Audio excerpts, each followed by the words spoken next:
दोस्तों, किसी ने खूब कहा है कि जब जल गंदा हो जाए तो उसे हिलाते नहीं, मिलाते नहीं, उसे छोड़ देते हैं ताकि जो गंदगी है वह नीचे बैठ जाए। इसी तरह जीवन में भी यदि परेशानियां आए तो बेचैन होने की जगह शांत रहकर विचार करें, यकीन माने सही समाधान जरूर मिलता है। दोस्तों, मैं जेपी यादव आप लोगों को नमस्कार करता हूं। आशा करता हूं आप लोग अच्छे और बेहतरीन होंगे। जब 1912 में अंबेडकर जी बीए की डिग्री प्राप्त किए तब पहले के ही भांति उनके पिताजी का सपना था कि अंबेडकर दूसरे देशों में जाकर उच्च शिक्षा प्राप्त करें, लेकिन दुर्भाग्य रामजी मालोजी सकपाल जी का निधन हो गया, जिससे अंबेडकर जी के जीवन में पहले से ज्यादा और चुनौतियां आ गई।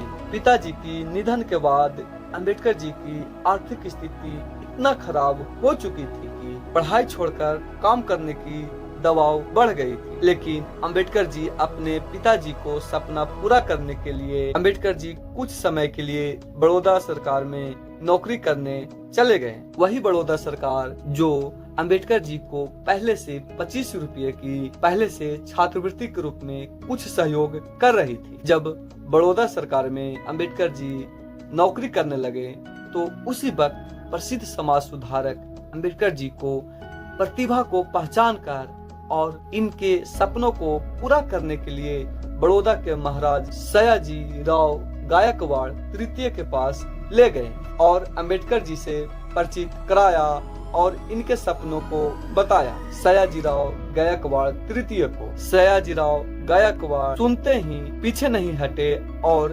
अंबेडकर जी को उच्च शिक्षा प्राप्त करने के लिए छात्र वृत्ति के रूप में प्रति माह 11.50 पाउंड 3 साल तक देने के लिए राजी हो गए, लेकिन एक छोटा सा शर्त रखे कि यदि तुम्हारा पढ़ाई पूरा हो जाए नौकरी करेगा, मेरे सरकार के लिए नौकरी करना होगा। अंबेडकर जी मान गए। महाराजा गायकवाड़ को विश्वास दिलाए कि यदि मेरा पढ़ाई पूरी हो जाएगी तो मैं आपकी सरकार के लिए नौकरी जरूर करूंगा। और 1913 में अमेरिका में उच्च शिक्षा के लिए न्यूयॉर्क स्थित कोलंबिया में नामांकन कराएं। तो दोस्तों, आपने देखा कि इनके अंबेडकर जी के पिताजी का निधन हो जाने के बाद अंबेडकर जी का दैनिक स्थिति, आर्थिक स्थिति इतना खराब हो गया कि उन्होंने कुछ समय के लिए काम भी किए लेकिन अपना सपना से समझौता नहीं किए और अपना सपना को पूरा करने के लिए शांत होकर विचार किए, जिससे समस्या का समाधान अंततः